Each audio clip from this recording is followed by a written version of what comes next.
online? Great. Okay. Well, thanks everyone. Welcome. It's nice to have a big group in person. I know it's been a while since there has been a market orders meeting. So I'm excited that we have so many people both in person and online. Folks online, just throughout the meeting, feel free to raise your hand or to come off mute if you have questions. It might just take us a minute to see, that you're trying to speak, and so feel free to come off mute. You can also use the chat to put in any information or any questions that you have. So just to start us off, before we do introductions, really the basis of this meeting is to bring all the market orders together, to touch base and refresh everyone's understanding on the background, the structures, some of the requirements, update on our policy revisions, particularly related to audits, provide additional resources that CDA has, an opportunity for you all to share best practices and information with each other. And as I mentioned, Tom, had left in his transition notes had been about 3 years since there had been a meeting. And so we're going to try to re-implement these as an annual get together. And see how that goes. So I'll just run through the agenda quickly, and then we'll do online introductions and then go to folks in the room. So we'll get started with just a brief, really high level background on market orders. Many of you know this, but I know that there are new folks as well. So just talking about the history of market orders, how they got started. Danielle Trotta and Barb Hauer here from Colorado Proud, our program, and they will give an overview of the opportunities and just resources that they have. Brian Polly is here from the Fruit and Veg Inspection in Monte Vista. And so same thing, he'll give an overview and some updates about what they've been up to, important things to know. Then Chuck is here, our faithful attorney who is answering all my questions all the time. He's going to talk about open meeting laws, the Colorado Open Records Act, which is called CORA, and then some other things like copyright infringement and other things that we've run into with market orders. We'll break for lunch and then go into the audit policy, have a discussion about district and director structures, because that was asked to be included. And then we'll do more general CDA updates and have plenty of opportunity for conversation and questions throughout the morning or day, I should say. So with that, I'll do my introduction and then I'll hand it off to the folks online. So for those of you who I haven't met, my name is Amanda Laban. I am the Markets Division Director. I took over the position in December, so it's been less than a year. And Tom had been in the role for about 17 years. So I'm excited to be here and excited to keep learning from all of you. Bob, will you go first online? And if you can come on to video, that would be great too. I can't get the video to work, Amanda. I'm clicking on it. Start video. Yeah, it looks like it's, there we go. There, I got it. Okay. Hi, I'm Bob Shork, the administrator, I guess, of the Colorado Dry Bean Committee. I live in Buena Vista, and all the beans are grown mostly in northeastern Colorado. So we use CSU a lot, and I live in Buena Vista for the last 28 years, I guess. Awesome. Thanks, Bob. Jess, will you go next? Yeah, hi, I'm Jessica Bradshaw. I work for the Colorado Potato Administrative Committee as the Assistant Director for the San Luis Valley office here in Monte Vista. Awesome, welcome. Tara? Hi, I also work with Jess here in Monte Vista. I'm taking over for Jim as he is retiring at the end of the month. I'm new to Colorado, just got here October the 1st, so I am this is a very timely meeting. I'm looking forward to learning all you guys have to throw at me. Welcome, Tara. Ron? Are you there? Hey, Ron Meyer. So I help the Colorado Sunflower Administrative Committee. It's very part-time. My day job is Colorado State University Extension agronomist. Welcome, Ron. And Tyler. Yeah, I'm Tyler Mitchell. I'm the chairman of the board for the Colorado Potato Administrative Committee. Great. Welcome, Tyler. Okay, and I'll go over to my right, Danielle. Okay. Hi, everybody. My name is Danielle Trotta. I'm the Colorado Proud Program Manager, and I'm here today to give an overview. So we'll get into that in a little bit, but I've been with the department for 6 years and been in this position managing Colorado Proud for about 3 years. Morning, everyone. I'm Brian Pauley. I'm the program manager for the Fruit and Veg Inspection Service, and we're based out of Monte Vista. We have a satellite office down there.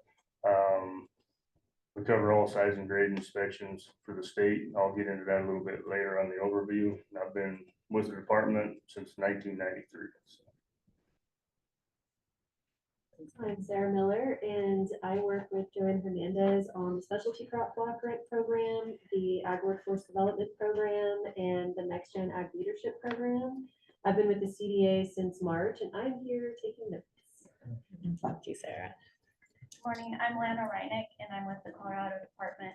No, not the Colorado Department. I made that up. Committee, the Northeast area, and I've been doing this for 2 years as well. My office is in Greeley. Good morning. My name is Ken Hauser. I'm with the Colorado Milk Marketing Board. I'm the financial controller. Yeah, hi.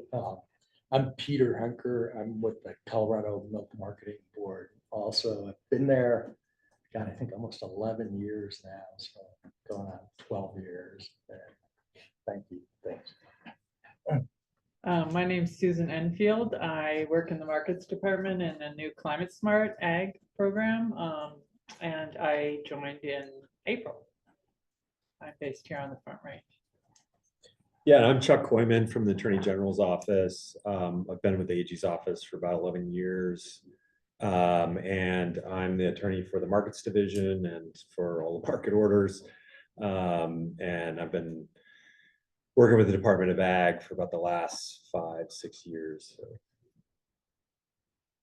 Good morning, everybody. I'm Brad Erker. I'm Executive Director of the Colorado Wheat Administrative Committee. We operate out of Fort Collins. We have an office there, staff of 4. We also run 2 other organizations that are wheat related. We run our Wheat Growers Association, which is political, and then the Wheat Research Foundation, which is seed and research based. And so I'm executive director of all 3, but it works well for us to have that continuity between our wheat organizations. I've been there since 2017. Hi, I'm Debbie Parkinson. I work with Brad at Colorado Wheat. I've been with them since 2016, and before that I worked for Colorado Corn Administrative Committee and their Growers Association. So I've been with the commodity groups for about 15 years. I'm Barb Howe. I work on the Colorado Proud program with Danielle. I do business development, and I've been for almost 2 years. Good morning, everyone. My name is Michelle Meyer. I'm a senior program manager here with the Department of Ag, Amanda Laban's old position, heading up food and ag programs. I live up in Northwest Colorado outside of Steamboat Springs. I know very little about market orders and commodity crops, so I'm really interested in the opportunity to learn more about this great program. Melissa Middlemiss, and I'm the program assistant for the markets division. I've been here since 2018. Thanks, everyone. Yeah, it's great to have representation all across the state. I think we hit almost all the corners. Southeast, we need a little bit more representation, I think. Okay, well, we're gonna go into this high level market order structure slide, and just so for folks who may be new to market orders and it might be helpful, I thought, to have a little bit of the background. They started, no, you can go to the first one. It's good. No, It's, is it changing on its yeah. own? Hold on. Oh, no. Okay, sit tight, everybody. It has a mind of its own right now. It's adjourned. There we go. Should we do full screen? But do full screen, but go up to the first one first so that it doesn't. There we go. Yeah, I think that's, they can see that online. You guys can see that online, okay? Yes, from us. Okay, great. Thanks, Ron. Okay, so market orders began basically in some part as a result of the Great Depression. There were two federal level acts that sort of created both market orders and marketing agreements. One was the Agricultural Adjustment Act of 1933. That one focused on farm prices and just the quantity of production that each commodity had, because prices were plummeting and there was an overproduction of crops. And so there was this national effort to sort of bring that under control. Following that, in order to sort of legitimize what had happened with imposing those restraints and those restrictions, they created the Agricultural Marketing Agreement Act a few years later. And next slide. As I mentioned, this was all in response to the Great Depression, but there were also some of this predated the Great Depression as well, as far as the overproduction of certain crops. In a broad sense, the market orders are legal instruments that are issued by the USDA secretary, and they're designed to stabilize market conditions for our commodities. On a federal level, they are administered by the Agricultural Marketing Service, AMS, which is a very large component of the USDA. It oversees specialty crops, oversees price reporting. So we actually have a lot of programs that are very connected to the AMS. And then from the state level in Colorado, we created our Marketing Act in 1939. And so that's what allowed for all of the current market orders to be in place. Over the years, we've had certain market orders come and go. Some new ones try to be created and not actually take hold. So the 8 that we do have are holding pretty strong, but they're also experiencing a lot of changes, as we know. Just to note that, any of our state rules, any of the legislation that we have from a state level, that can't overrule the federal regulations. So potatoes and milk have different levels, and wheat have different levels of regulations. Our state rules are to operate our state market orders, but if there's a federal regulation that exists that is in conflict, we defer to the federal regulation. And essentially, market orders are designed for that marketing and research, and the goal is really to prevent future problems in the marketplace, to work together as a contingent of producers to be able to remedy any potential issues with surplus, marketing issues needing research related to disease and pests. Next slide, Melissa. I put in this sort of brief overview of the legislative declaration around the Colorado revised statutes, or from the Colorado revised statutes. Ours is the Agricultural Marketing Act of 1939. And, this I think highlights sort of that foundation of why these were created. There was, farmers losing money. There was a lot of economic waste. the goal was really to help support the overall agricultural industry when these were created. And with that, Chuck, do you want to add anything else before? So, I mean, as it's in the title, like the Marketing Act is old. It predates a lot of other state laws, some of which we'll talk about later, but it's an interesting area of state law. And, honestly, anytime there's a question that I've got to take to someone else at the AG's office about one of the market orders, whether it's a real estate issue or whatever, I always spend a good 15-20 minutes having to explain what a market order is to the other attorneys, because it's a pretty rarefied area of law. But I think it's been a real force for good for the producers in the state, and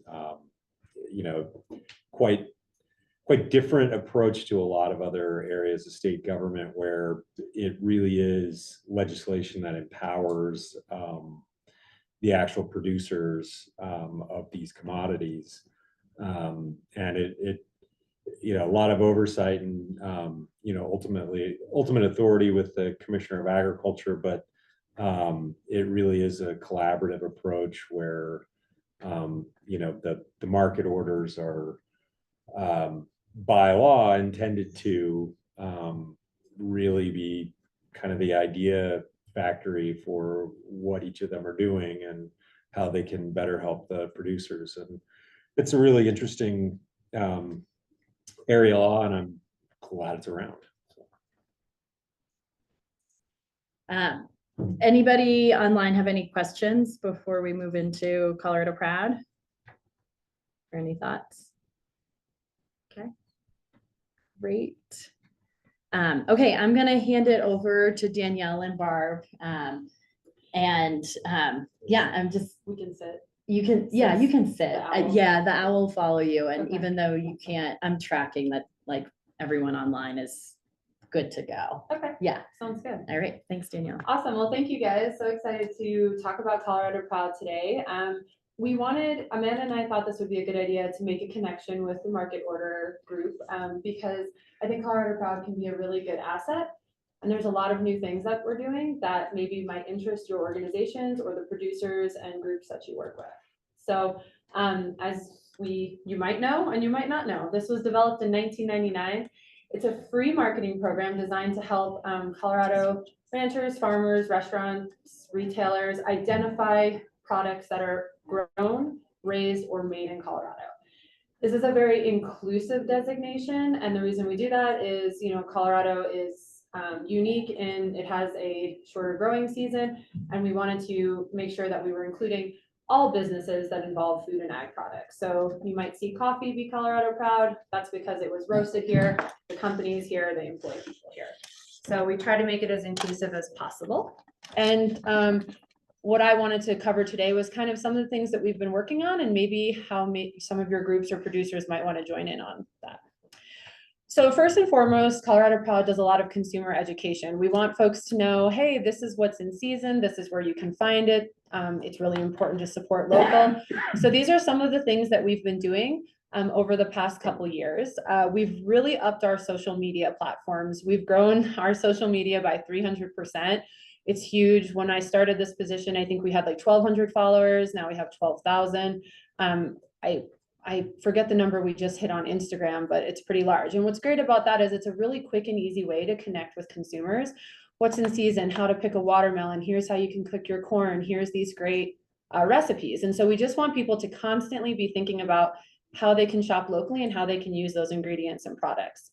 So you can see we do messaging around in-season produce, we do seasonal recipes, gift guides, and directories. You'll see one of those or a couple of those in your book here that are publications gal Loretta puts together every year, and these are just so wonderful and a lot of people utilize them. Now we have them accessible in Spanish and online as well. So we also partner with retailers. You may see a lot of the retailers in the state utilize the logo. And what we want is to keep the logo recognition high. So every year we do a consumer survey. This is really important data to drive our decisions on how to keep Colorado Proud at top of mind for folks. And we are holding steady at 83%, which is really great for a logo, especially one that's just in our state. And then we also work with the state fair. And what we've been working on this year exclusively is really including more diverse communities, which I think in the past we maybe haven't focused on as much. So on this page, this is just some of the examples of things that we've done.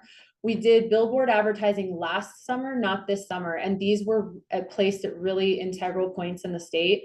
You know, when people were coming into the state on I-70, either side, you know, east and west, north and south. So we put this out there so folks would be encouraged to shop locally, and really giving a shout out to our producers and commodities. This consumer survey was from last year. And again, this data is really important on where people are learning about their food and how we can better serve consumers and where they can find what they're looking for. And then you can see at the bottom there, those are some of the things that we've done in store, which have been really, really popular. You know, people can go shopping and easily find Colorado Proud produce and products. And as you can see here, we just put some of the stats from this summer. So, you know, we have an estimated 7.7 million views and impressions just in the grocery stores alone in the state. So what I touched on earlier about social media, we have quite a large following. I guess we did increase it more than I thought. What is great about social media, again, is a quick and easy way to get people to find what they're looking for, learn information quickly, and keep it very basic. We also are happy to support other producers and businesses. So if someone sends us a promotion, we'll happily reshare it on our social media. ColoradoProud.com is our newer website. If you guys remember, we used to use Market Maker. That was with the University of Illinois. So we separated from that because it really wasn't customized the way we liked it. So we decided to create our own website in 2021. And so now we've had everyone migrate over to that. And as you can see, we have a lot of website visitors every month. And it's just a great way for people to find the information that they're looking for that's more consumer facing.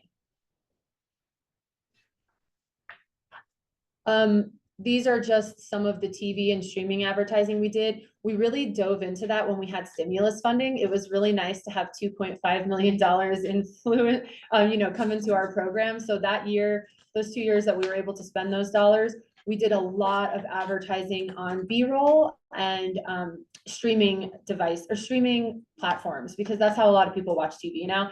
It's not your typical cable, also on YouTube. And so we did really well with From Our State to Your Plate. And then this year we're doing Rooted in Tradition. So every year we come up with a theme for folks to look for. Working within our own divisions within CDA, we really partner with the State Fair.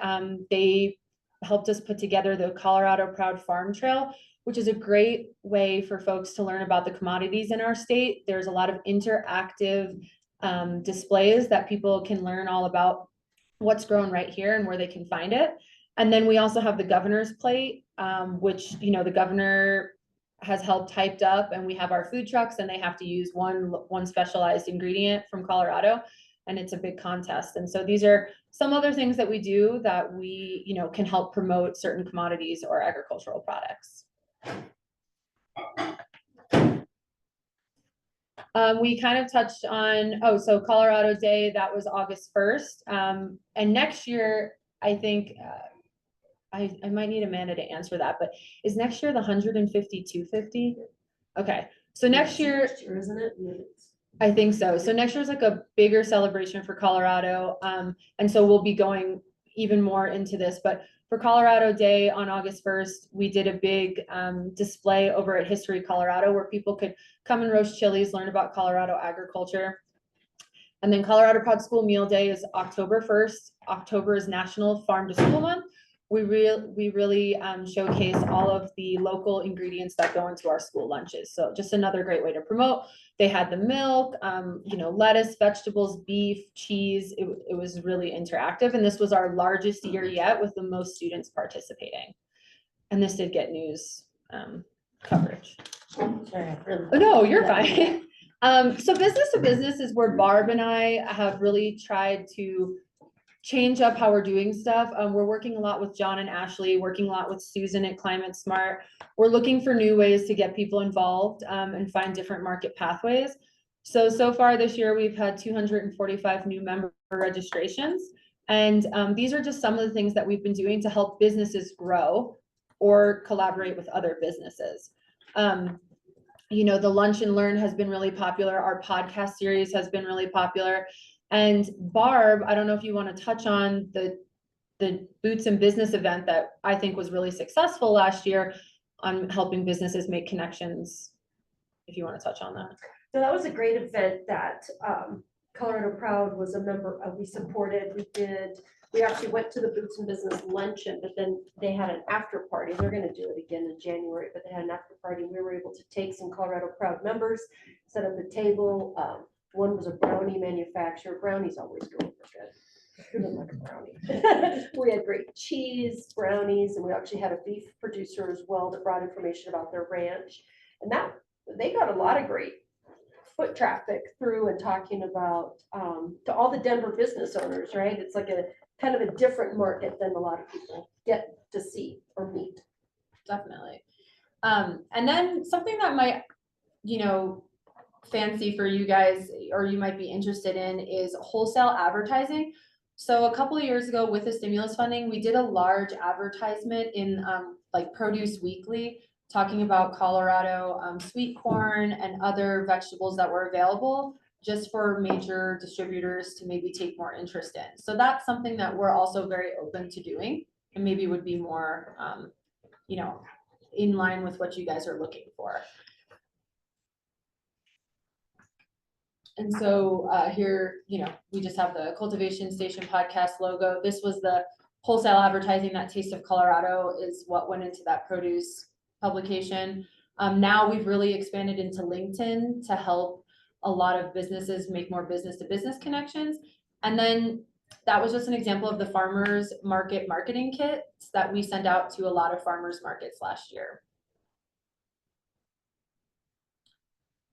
So here's some other opportunities that maybe you guys would be interested in. You know, Amanda and I worked with some of the sweet corn growers, and we talked with Pine Melon, which is a huge online grocery retailer in the Denver area. And they were more than happy to, you know, they have no order minimums. They're willing to work with any producers that fit their bill, which is, you know, more sustainable or local, really playing to what people are looking for in the Denver area and, you know, advertising on the behalf of that. So I think that's a really interesting, you know, marketing pathway that maybe you guys would be interested in looking at. We have a really good connection with them. We've done some, is it Instacart? We did Instacart a couple years ago, and that was great because the money that we put towards marketing, we actually got to see what our ROI was based on sales. And we almost doubled our sale or doubled our investment on the advertising versus the sales. But all of that costs more funding than we normally have. So, but this is, again, we could do specific advertising and promotion around commodities. We do a lot of consumer research. We're just getting ready to do our annual Colorado Proud consumer survey, and then we're going to do some business and retailer surveying. And then, of course, we love to collaborate across industry groups. Happy to come to meetings, be able to work with you guys and just listen to what you have to say, because like I said, I think sometimes we forget Colorado Proud can be a really great resource, and we'd really love to work with you guys. Oh yeah, so there's some of the data from sweet corn promotion was just this year, and we threw that together really quickly, and that didn't cost us really anything. So Instacart advertising.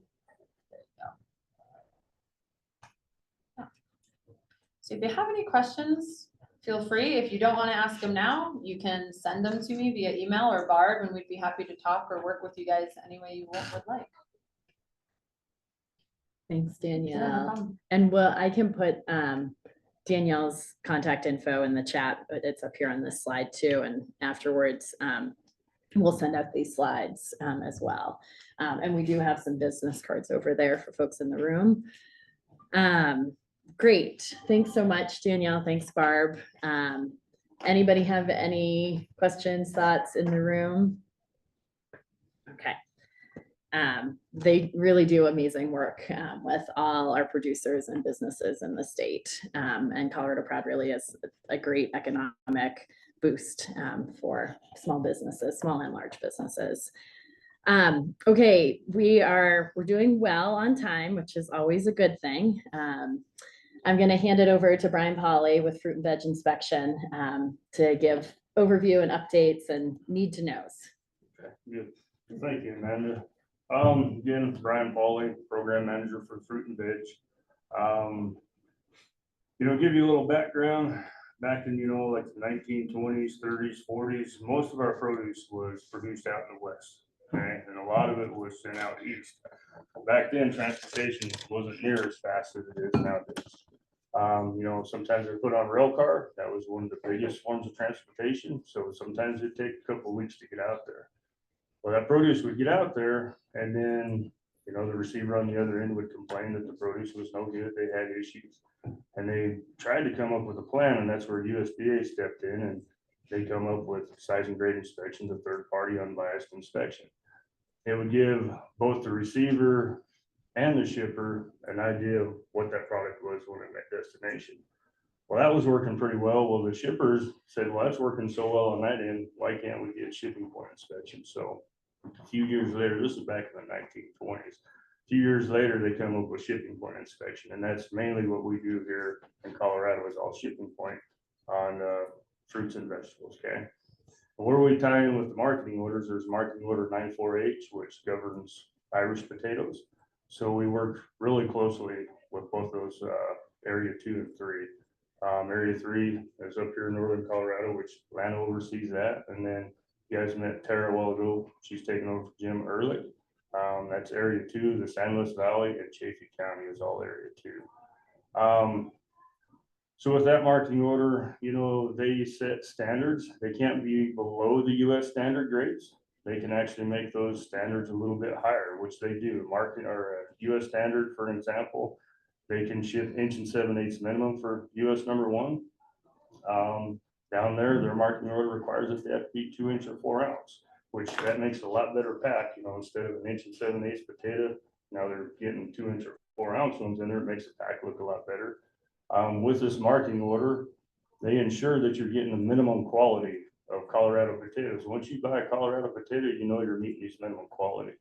And that's why they developed a marketing order. They want everybody to play on the same playing field. They don't want the guy down the road shipping blood, guts, and feathers per se. They all know that they have to meet these minimum requirements, and that's where we step in, as we're that third party unbiased opinion. We used to have other marketing orders, peach marketing orders, and the sweet corn used to mandate that they had inspection as well too, but they've kind of done away with that. Back in the 90s, the peach marketing order kind of went away. We still have a corn marketing order, but they don't require inspection on that. But we still do sweet corn inspections. They need to meet requirements for Arizona, California going in there, and that's where we step in and provide these services. So that's a little bit on size and grade. Another service we provide as well is food safety audit verifications. Back in the early 90s, or early 2000s, excuse me, there was a bigger need for food safety. A lot of consumers were concerned about food safety. How well was this product being grown? Was it growing under good agriculture practices, good handling practices? So USDA stepped in with the Global Food Safety Initiative, and they started developing food safety audits and protocols and schemes. First ones we started with, this was in 2002. They started with the basic GAP and GIP, which is good agricultural practices, good handling practices. That worked for quite some time, but then there become a stronger need. Some of these other receivers and distributors and grocers were wanting a higher standard one. So we went with harmonized, which is in alignment with the produce safety rule as well. And then we went with the harmonized GAPS Plus, which is technical equivalent of the Global Food Safety Initiative. Basically what that does is it you pick the audit scheme, and that goes with what your customer is driving you to be audited against. Okay, so it could be basic gap, could be harmonized gap plus. We will step in. We do that in third party unbiased food safety audit verification as well. Those are the two main services that we provide. Give you a little idea of the volume that we inspect in the state of Colorado produce rise. It's usually 16 to 17 million hundredweight annually. We do that with roughly about 29, 30 inspectors. And we cover it from the San Luis Valley to the West Slope, all the way up to northeastern Colorado. If you were to take that produce that we inspect, the team does, and you put them in semis and you loaded those semis and put them on the road, it would be bumper to bumper semis hauling produce from Albuquerque to Mexico all the way to Cheyenne, Wyoming. So a lot of produce comes out there we inspect. Couple other things that we do, you know, that we work with the marketing orders, and this is real good with Area 2 and Area 3, is they develop other things to help protect their crops as well. They have a late blight quarantine, which that means we inspect all the seed that comes in from out of state, which helps protect their crops here. They don't want to get late blight. Late blight could be very detrimental to their crops. I mean, it could wipe out a whole field in less than 48 hours. So we did have that happen a couple of times. The one I remember was back in like 96, I believe. And, you know, it started in the southern part of the valley and it went all the way up to the northern part in just a matter of like a day and a half.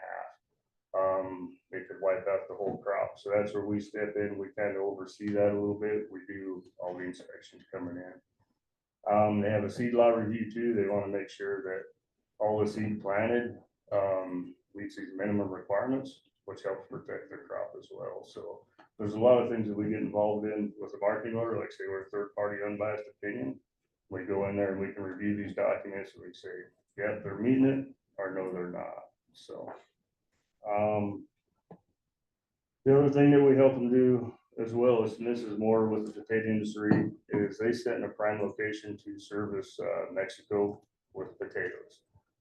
Mexico quit letting us ship down there back in the late 90s, early 2000s. So they had to come up with a protocol, they come up with a work plan. So we do phytosanitary work as well too. We'll go into these places and we make sure they meet the protocol, that there's no quarantine pests in Mexico, and we issue phytosanitary certificates on that as well. That's just a quick overview of what we do with the fruit and veg. So is there any questions? Online, were you guys able to hear okay? And if you have any questions, feel free to come off mute. We can hear just fine, and no questions for me. Okay, I appreciate that. Thank you. I'll give people a minute to keep thinking, but just to highlight that, I mean, as you can see, Brian's team does a ton of work. They don't have a huge staff and they are very, very busy trying to hit all corners of the state. They do really, truly amazing work, and we're so lucky that Brian's been here for a while and knows the ropes so well. We all know staffing is challenging no matter what we're doing anymore, and I think that's what we're all fighting. So one thing I failed to mention too is CDLE has been having a hard time getting all their H2A housing inspections done. And so ICS has helped out with that as well. And we're going to start doing H2A housing inspections because labor's getting so hard, you know, people to come on and work. So they're getting them H2A. And so we're helping out with that too. The CDLE just doesn't have the staff to get it done. We're down there. We work with these guys on a day out, day in basis. So we're going to start doing H2A housing inspections for anybody that's needing that as well. And what geographic scope is that? Is that the whole state? So yeah, we're actually going to help out the whole state except for the Northwest and the Northeast over here. CDLE still has inspectors to take care of that, but we'll be doing all the ones in San Luis Valley. Aldo and his team will be taking care of the ones in the Southwest. And then Dwayne Sinning and Sarah Music, they'll be taking care of the ones in the Southeast, but they have a ton of them in the Southeast, so we may help a little bit with that as well, but there's roughly about 48, 50 housing inspections that are done in the San Luis Valley. So. Yeah, doing a lot with limited resources. Yeah.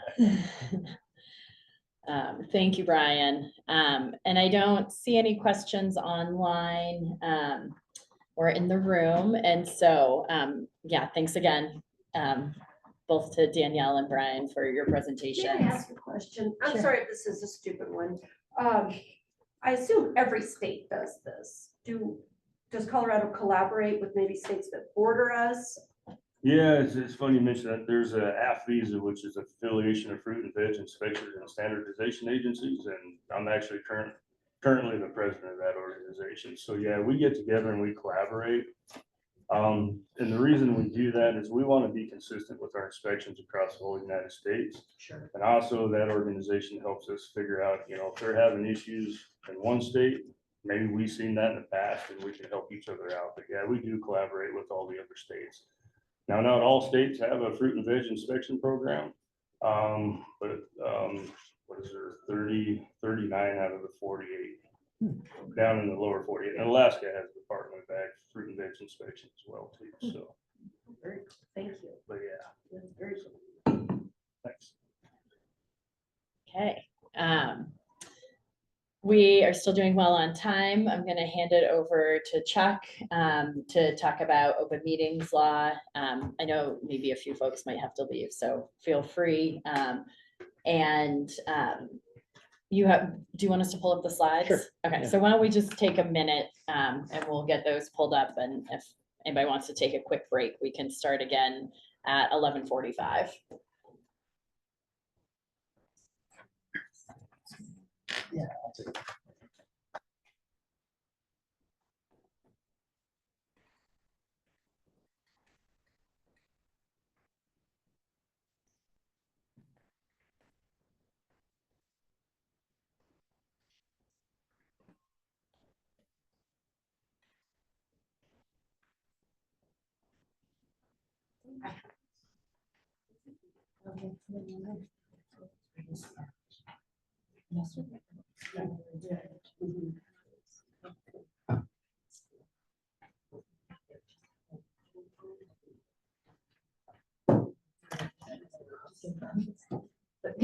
We're not those.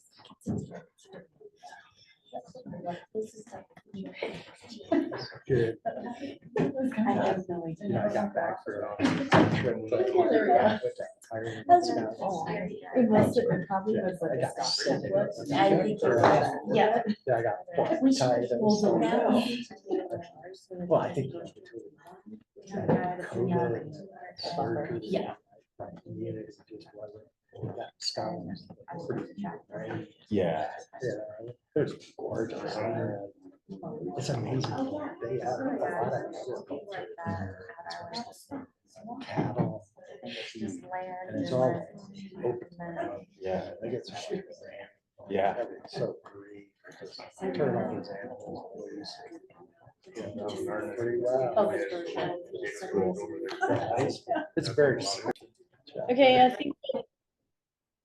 think we'll get started again online, just to check that you can hear us okay. Yep, we got you. Thank you. Thanks, Tara. I'm just going to keep doing that probably with each intermission because our owl sometimes doesn't play nice. Okay, I'm going to hand it over to Chuck to talk about OML and Cora and copyright and contract stuff. Hey, everyone. So just feel free to interrupt if you have questions. I may not know the answer, but I can always get back to you with an answer if you got a specific question that I can't rattle off at the top of my head for you. So we'll just talk a little bit about what are broadly referred to as the sunshine laws. These are going to be the Open Meetings Law and the Open Records Act. And they both operate under the same kind of idea that government policy, the work of government should be open to the public, that it shouldn't be happening in the dark. And so it's state policy.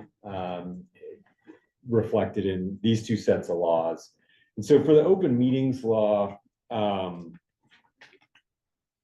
it's got a pretty broad applicability. So basically, anytime you've got two or more members of a public body, which would include your administrative committees for your market orders, if you've got two or more members who are discussing public business, that's considered an open meeting, and that can happen on the telephone, over email, chats, texts, in person, obviously. It does not apply to social gatherings or kind of chance meetings. Really, anytime that there's a meaningful connection between what's being discussed between the public body members and the work of the public body. So if one of your AC members bumps into another and they're just talking about how their kids are doing, or how their own personal business is going, that's not a public meeting. No need to worry about that. But if they're getting together for coffee before a meeting to discuss the agenda, you might want to pump the brakes on that. Go ahead, go to the next screen.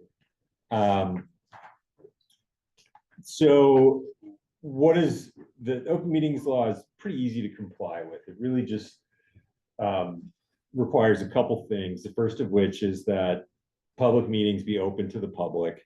And this can be anything from, the doors open. Anybody from the public can come in and sit down and watch. Or if you're having a remote meeting on Zoom, that there are ways for people from the public to watch. They don't have to be able to participate. You don't have to have it's not an open public forum where anybody can show up and interrupt the meeting, but the public just has to be able to watch. And kind of wrapped up in that is notice. And so before a meeting, you have to post notice. And again, what constitutes posting notice is a relatively low bar. The statute is not really kept up with technology. So sticking a notice on a poster board, or the cork board outside the building counts as public notice. That's obviously a very low floor. We try to aspire a little bit better. I know Amanda and the folks here at CDA will post notice of your meetings on CDA's website, and that's a great way to do it, so that it's it's fair. You're giving folks notice, and the timeline for doing it. The statute doesn't have a specific timeline, but kind of a general thing to shoot for is at least a week before your meeting that you're posting notice. We could get closer, but we prefer to be relatively conservative about that. And make sure that the agenda posts all the topics that are going to be discussed and at the meeting. The idea there is that you're not, it's not kind of a bait and switch where the agenda is posted and says, we're going to talk about X, Y, and Z, but on the day of the meeting, you talk about X, Y, and Z and A, B, C, and D. Obviously, if somebody is interested in those things that are discussed but weren't posted, that's, they're going to have missed out on the opportunity to see and participate in that public decision making. And then the other is to just make sure that you're doing minutes of the meeting, and these ideally meeting minutes are not a transcript of everything that happened. It can be and I would recommend that your meeting minutes are kind of very to the point. Item discussed, motion made, seconded, passed, that sort of thing, so that you're not, the more you throw into the minutes that you don't have to put in there, A, you're making extra work for yourself, and B, like there's no reason to sort of have too much of the sausage making in the minutes. And I know I'm sure most of you are already on top of this, but it's just something to be aware of, that your meeting minutes don't have to and shouldn't be, you know, everything that anybody said during the course of the meeting. So yeah, this next slide just kind of talks about when can an otherwise public meeting be closed. This is what's referred to as executive session. And there's a couple different reasons for going into executive session. You know, obviously one is receiving legal advice. You know, the idea that a confidential conversation between a board and its attorney should stay confidential. Obviously, if you have members of the public there, that privilege between the attorney and the board can be waived. And so if your market orders board has a reason to go into executive session, please reach out. You know, we can get you motions. It's kind of formulaic, but we can get you motions, draft motions to go through. You need 2/3 of the membership, not just those present, to vote to go into executive session. Couple other reasons to go into executive session. You know, if whatever needs to be discussed is required to be kept confidential under, you know, a different state law, or, you know, anytime you've got a question about, is this something that if you've got something that you feel like it would be best if it wasn't discussed in open session, please reach out. We can put our heads together and see if it's something that qualifies for executive session and work with you on how to get into it. Once you're in executive session, there's a couple of things that you need to be aware of, you know, beyond just, you know, you've got to announce the topic in the motion for executive session. You need that 2/3 vote. And then once you're in executive session, we got to make sure that your board doesn't stray beyond that topic that you went into executive session for. So if you're in executive session because you're doing an employee review and that employee requested that be confidential, just make sure that the discussion in executive session doesn't stray to, I don't know, budgeting or whatever else might be on people's minds. Sometimes you got to corral the board to remind them that, like, you're here for a specific topic and you only get to discuss that topic in executive session. Don't take any formal action in executive session, so that we don't vote in executive session. When you do the minutes, include the topic that went into executive session, but obviously not everything that was discussed. Just kind of leave it, you know, very high level, so that, I mean, obviously you'd hate for the minutes to sort of spoil the entire reason you went into executive session. So just keep that top level. And then, you know, this is a requirement of the law, is that when your boards are in executive session, you need to record those executive sessions and hold on to them for 90 days. And the reason we got to hold on to them for 90 days is if a member of the public challenges what happened in executive session, they'll go to court and a judge will listen to that recording and then make a call on whether or not, you know, the letter and spirit of the law for executive session was complied with. And Chuck, do you want to go into maybe the real life example that's been happening with the Department of Education? Yeah, so what's interesting about the open meetings law is that it really is, it's super broad in terms of who it's meant to benefit, and it's the public, which means everybody in the state of Colorado. And there's an attorney who has kind of made a little, you know, a little boutique niche area of law by suing school boards across the state of Colorado for violating open meetings law. The law's got an attorney's fee provision. And so this guy who's got, I think he's somewhere in central Colorado or south, he, you know, has been suing school boards all over the state. And it, you know, obviously, you know, this is one of those times when, you know, kind of street smarts would say, what does this guy care about what happens in a school district on the opposite end of the state? How does this guy have any ability to do this? Well, it went all the way up to the Court of Appeals, and he was found to have standing because the law is written to provide that basically makes everybody in the state of Colorado have an interest in making sure that the open meetings laws are followed. And so this guy gets to continue to scrounge up attorney's fees for things that obviously you got to wonder why would he care at all.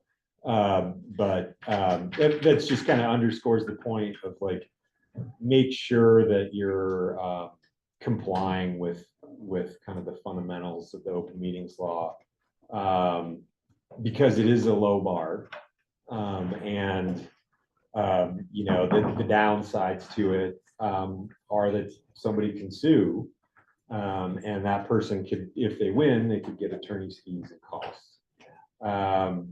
You know, and that's the practical downsides of not complying with the open meetings law is that it just looks bad.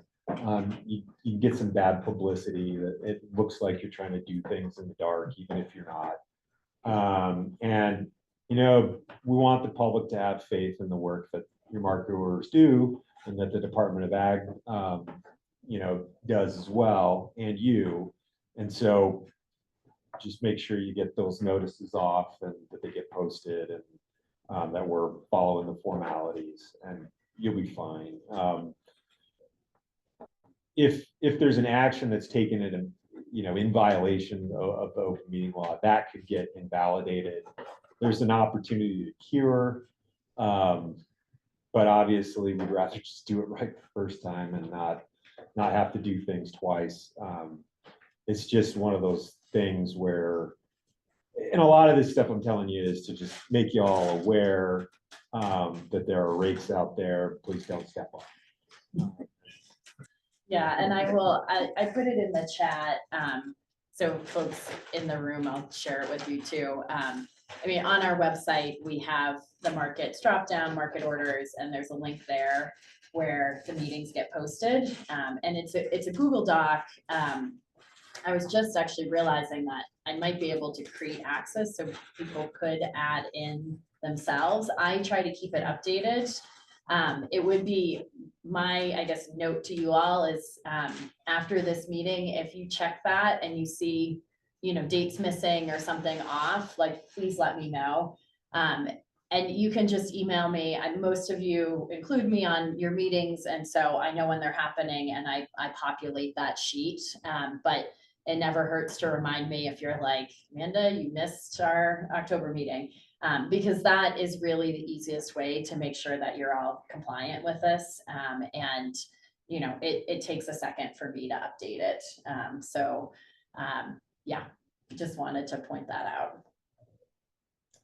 I just would interject on the school board thing. It's really unfortunate to hear that that's happened, but one of our WEAT board members is also on his local school board.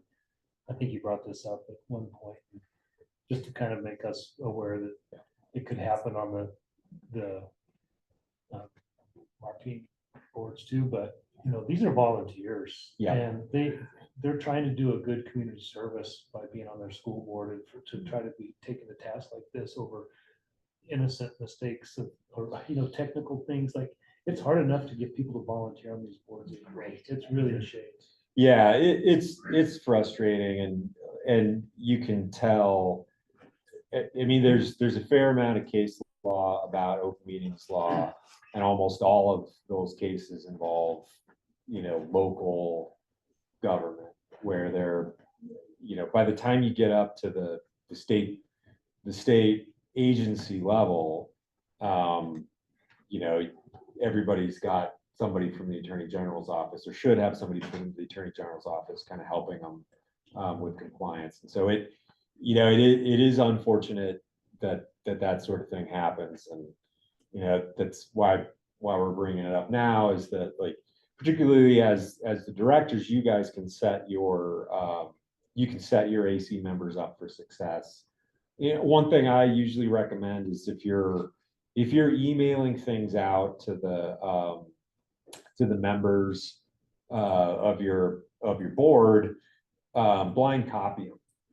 That way you can avoid kind of an accidental meeting of somebody hitting reply all and doing a substantive comment on something that's coming up, because that's technically a meeting, right?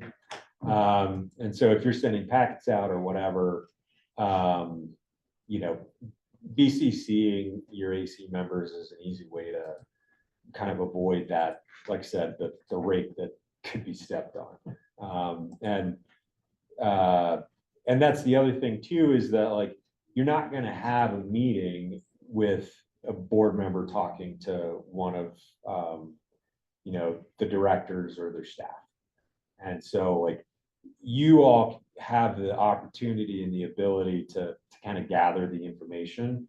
And, if it's everything from getting dates for future meetings to, if folks on your AC have ideas about topics or whatever, they can send that to you just fine. And that's not going to cause a problem with the open meetings law. You want to avoid this sort of a hub and spoke way to avoid or to get around the open meetings law. And I don't think anybody's doing that, but you don't want to, as a staff member, you don't want to be taking a straw poll on something substantive. And so, going into a meeting, well, I've got 6 out of 7 that want to go this way or that on something. You may have a sense of that anyway, but don't formalize anything like that. You've got this, you do have a special role that is kind of sits outside of the open meetings law, because you're not a decision maker. You don't have a vote on the AC, even though, you do almost all the work for them, to be realistic about it. But the open meetings law covers them as members of that public body. So any other questions on open meetings law? Chuck, you're going to talk about Cora. Yeah. I may have a question. Okay. Yeah, Cora is the next one. This is the other sunshine law, and it's the Open Records Act. It's pretty broad too. It says all records shall be open. Public records shall be open for inspection by any person. That begs the question, what's public record? And so it's all writings maintained, kept maintained or kept by the state for use in the exercise functions required or authorized by law. So basically, it could be anything from voicemails, text messages, drafts of documents, whatever you've got that was part of public business. Let's see, you go to the next slide. Mm-hmm.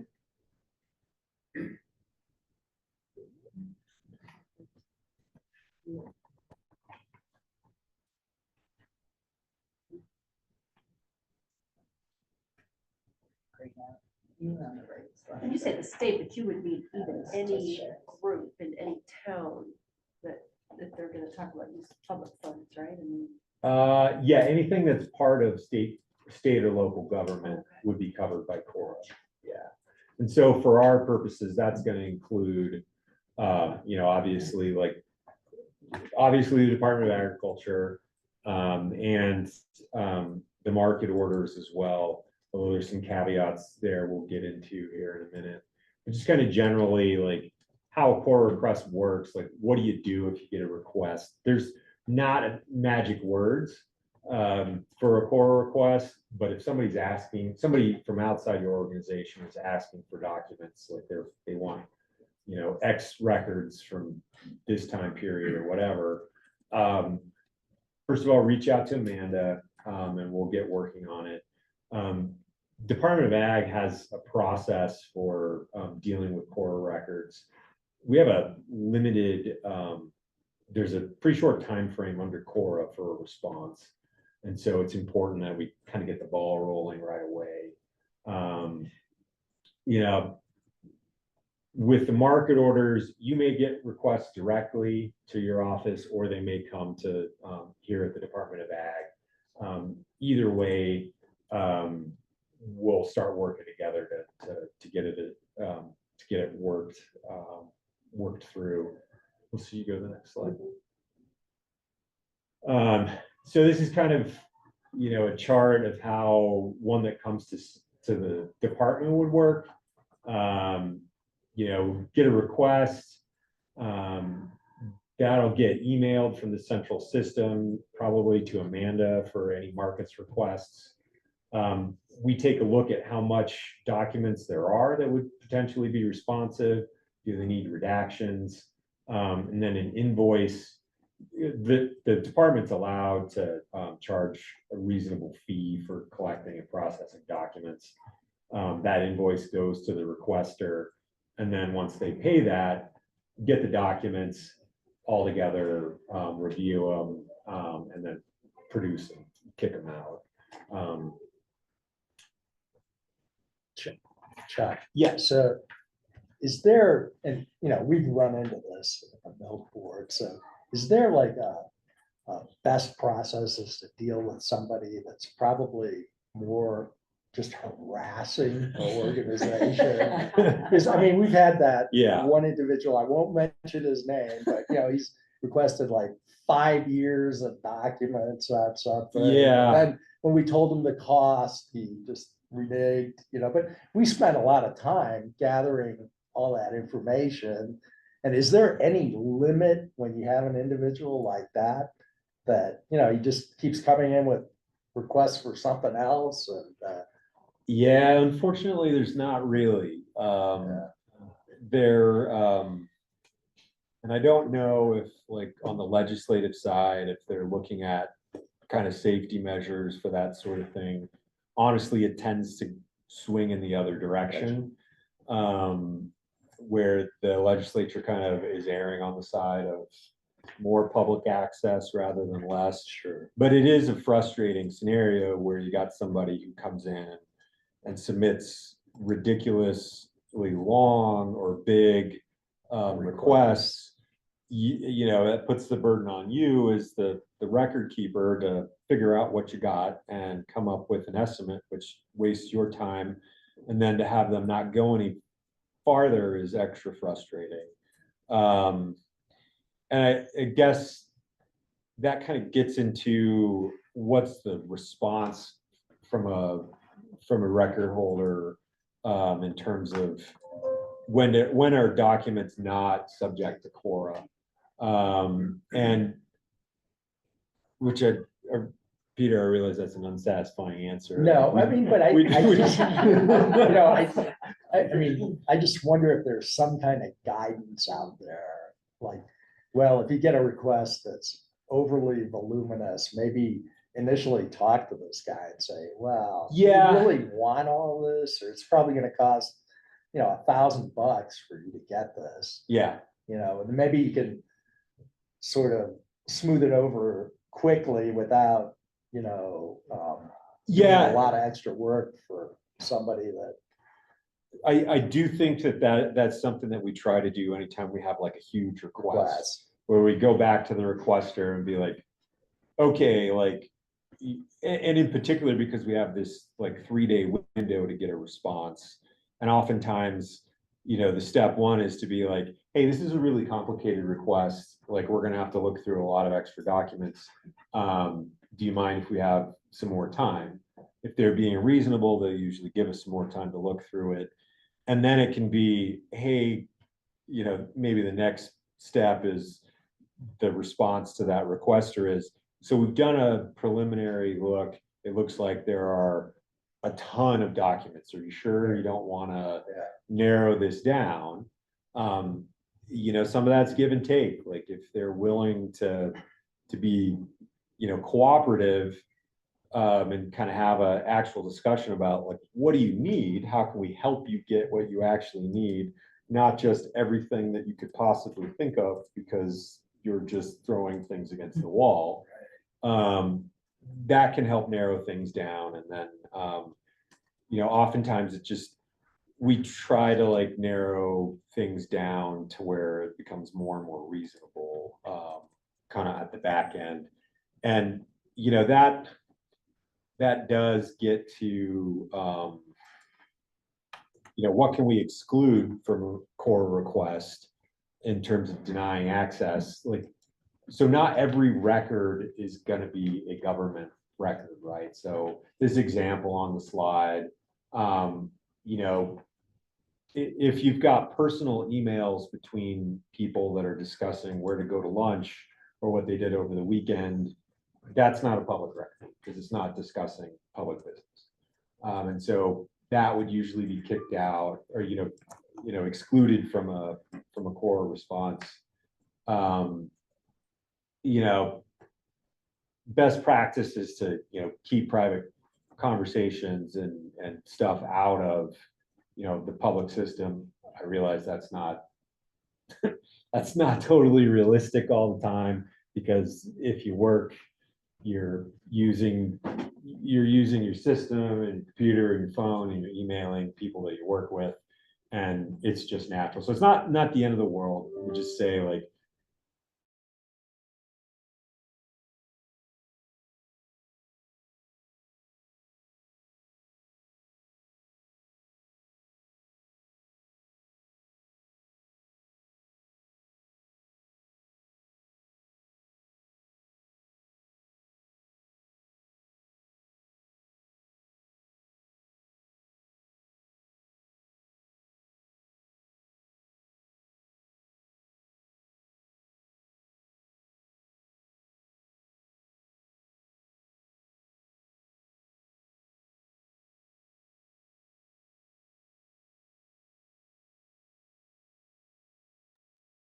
Amanda, can you hear us? oh yeah. So there are other reasons when an otherwise public document, the department can deny access to it. These are obviously, privileged things like attorney-client communications. If we're emailing back and forth about something, and keep that stuff separate. Oftentimes I'll try to throw attorney-client communications in the subject line, and feel free to do that if you're emailing me with a question for legal advice. That way on the back end, if we do get a request, that stuff's easier to find and filter out. Deliberative process, this is a privilege that is intended to protect internal deliberations within government, to kind of make sure that we're able to have frank discussions leading to decisions. And that may or may not come up in the market order setting, but it's something to be aware of. And like any privilege, it can be waived. So if we do have a request for processing, we're going to be really careful looking for those to pull them out of a production. There's some private property things that we can pull out, like real estate appraisals, things like that, investigations, which may or may not be something that your market order does. If there is I know a lot of the market orders allow, or I think all of them allow for, cooperation between the department and the market order staff. If you've got a potential violation of the order, that may be something that we would need to pull out. There are a couple other laws that may come up, The Livestock Information Security Act is a really strong one that kind of requires redaction of anything related to livestock ownership, including movement numbers, things like that, that we would want to be careful about. And then the Market Act itself has some pretty strong language about who can get information and kind of the confidentiality of information that's collected under the Marketing Act of 1939. And so some of that might have to do with the age of this act. It's, you know, it predates CORA by decades. But you know, I think at minimum, anytime your order gets a CORA request, we'll be looking really hard at those statutory provisions to see what, you know, just to make sure we stay on the right side of those confidentiality requirements. You know, I think at its max, it's going to be anything that you get from, you know, the processors who are, you know, kind of your first handlers that are paying assessments. I think those sort of numbers, I think the act pretty much means we don't produce anything like that. On the other end of the spectrum is things like meeting minutes and kind of the administrative stuff that I mean, we might have a colorful argument that the act says we don't produce that either, but that might not be a good look. And in particular for something that they could have just gone to the public meeting and sat through all that on their own. But anyways, if you get a request for documents, we'll work with you and make sure that we get it processed and we're on the right thing. Just kind of last do's and don'ts on this. You know, if you get a request, forward it to Amanda and we'll get the process going. And like I said, got 3 days, got to move quick. If your market order has a document retention policy, or you know that your AC members routinely delete emails or don't delete emails, I would recommend everybody that they do on a regular basis. But once we get a request, stop all that, don't delete anything until we can gather things. And just kind of this Denver Post rule, don't do anything that would look bad if it was, you know, in the Denver Post. And I will say that the 3-day clock starts ticking generally the next business day after you receive it, because unless they send it at 8 a.m. like that morning, later in the day, you have to count the full business day. And so like that's what we did in your case. And then there was also, I think there was a holiday that gave us a little bit more time, even though we're supposed to be working. And then the request to extend it, like I feel like there was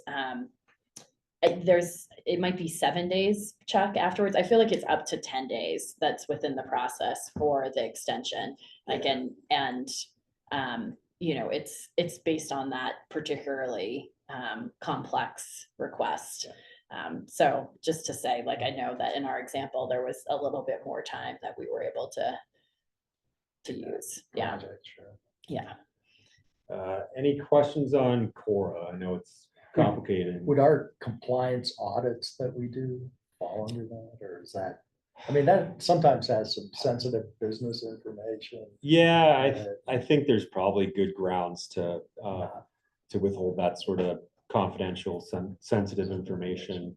But we, you know, have to look at it. We have to look at it and think through and make sure we're on firm ground to say no. As I said, because there are some downsides, and you know, we don't want to get sued over something, but we do want to be drawing the lines that we need to protect the information that we have to. And maybe because it's 12:30, we can take our break and then we can come back to copyright issues after lunch. Online folks, I'm going to go ahead. Just kind of copyright issues and, you know, kind of intellectual property is something that's come up kind of in the recent past here as happening more and more. And so I just figured we'd cover it kind of broadly to get it on your radar. Just really broadly, federal copyright law is going to cover anything from, it protects works created by an author or photographer or artist from unauthorized use. And, like I said, it could be photos, articles, recipes, poems, kind of anything like that could potentially be protected by copyright, probably would be. It applies to everybody, and including the states and agencies. And it goes both ways, right? So if your market order, if you've got somebody taking photos for your website, or you're putting out recipes or guidance or articles, those are all copyrighted, that something that your market order potentially owns the copyright to. But on the flip side of that is if you're using someone else's photo or whatever copyrighted material, there's a potential that it could come back, that they could come back on you. What happens more often than not these days is that there are a couple of I don't know, trolls is probably slightly the wrong word for it, but companies that they go out and they represent copyright holders and have these bots or whatever that crawl across the internet looking for copyrighted material that their clients own. And if they find it, they will oftentimes email kind of a demand letter to you. So the good news for us is, though federal copyright law does apply to us as parts of the state, it stops at the level of damages. So we do have US Supreme Court law that says, except for willful violations, states can't be held liable for damages for copyright issues, for copyright violations. So that kind of takes us to some do's and don'ts that can keep us on, kind of keep us clear. So kind of the first thing is, don't just do a Google image search and then, copy a photo and put it on your website or other materials. The problem with that is, just because Google finds it for you doesn't mean that it's not copyrighted and that you don't necessarily have permission to use that picture or whatever. You can get a license to use photographs. An easy thing to do is, if you've got, we did this a few years back for Colorado Proud. I think it was Colorado Proud, where we had like a photo contest. And, part of the entry form was a license for CDA to use the photos in promotional stuff going forward. Your market orders can do pretty much the same thing. If you've got, somebody that or maybe even somebody on the AC who's, an amateur photographer, has a really good photo that you want to use on your website, that's an easy thing to set up so that you got a license to it. And it doesn't have to be super formal, but we can work together to get that taken care of. If you're gonna license something from the internet, there are a few kind of clearing houses that have stock photos that you can kind of cheaply get a license to use for kind of non-incidental stuff. If you're doing that, let's just make sure that the license covers what you want to use it for. A couple other things to think about is, rather than copying and pasting an article or a recipe onto your website, you can just link to it. You know, there's like if you have a link to the original source, that's not a copyright violation. So, you know, that's a relatively easy way to kind of steer clear of the issue. And, you know, kind of most importantly, if you do get an email from somebody saying, you know, you used X photo or article or whatever, you have to pay us $350 and take it down. Please forward that to me and Amanda. At this point, we've done it a few times, and so I've got a response to those folks, and we can take it off your plate so you don't have to worry about it, and you know, turn it over, and I'll incur the headache, and hopefully it won't be much, because the law is pretty clear that they can't get money from us. I'll probably circle back with you and ask to, you know, please go ahead and take it down, and, you know, send me some screenshots of it where it's been taken down, and then that's plenty for me to run with. And you know, kind of any other issues that come up with copyright law or anything like that, it's not my area of expertise. If we need to dive deep, we've got folks at the AG's office who have a lot more expertise with this, and I can always lean on them if you got something big you need to trademark yourselves and want to talk about how to you know, go through that process. We can help. Any questions on copyright stuff? Hey, Ron Meyer. Yeah, go ahead, Ron. I've got a question. Sure.